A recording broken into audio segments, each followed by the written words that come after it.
ତେବେ ଭାଉଜ ହରେଇଲା ଦିଅରକୁ ଏବଂ ଭାଇ ହରେଇଲା ଭାଉଜକୁ।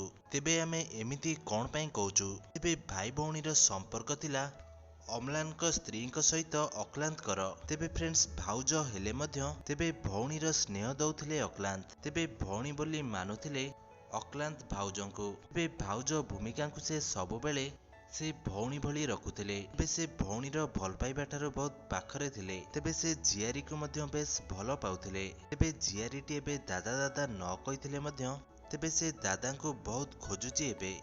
କାହିଁକି ନା ତା ଦାଦା ବର୍ତ୍ତମାନ ଆଉ ସଂସାରରେ ନାହାନ୍ତି।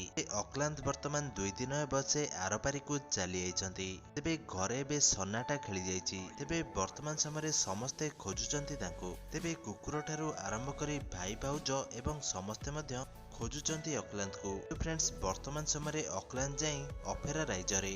ତେବେ ଭଗବାନଙ୍କ ପାଖକୁ ଚାଲି ଯାଇଛନ୍ତି ଅକ୍ଲାନ୍ତ।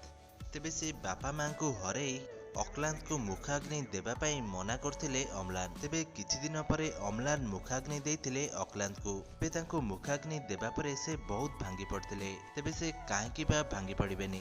ତେବେ ଯୋଉ ଭାଇକୁ ସେ ଗଢ଼ି ତୋଳିଥିଲେ, ତେବେ ସେ ଭାଇ ଆଜି ତାଙ୍କ ହାତ ଛାଡ଼ିଦେଲା ଅଧା ବାଟରୁ। ତେବେ ନିଜ ପରିବାର ଭିତରେ ସେ ପୁରା ବର୍ତ୍ତମାନ ଏକୁଟିଆ ହୋଇଯାଇଛନ୍ତି। ତେବେ ବର୍ତ୍ତମାନ ଅମ୍ଳାନଙ୍କ ପରିବାର କହିଲେ ସେ ତାଙ୍କ ସ୍ତ୍ରୀ ଏବଂ ତାଙ୍କର ଝିଅ ଏବଂ ତାଙ୍କର ଭାଇ ମଧ୍ୟ ଥିଲା। ତେବେ ବାପାଙ୍କୁ ହରେଇଲା ବେଳେ ଏତେ କଷ୍ଟ ଲାଗିନଥିଲା ଯେତେ କଷ୍ଟ ଭାଇଙ୍କୁ ହରେଇଲା ବେଳେ ଲାଗିଲା। ତେବେ ଆମେ କଣ ବା କରିପାରିବା?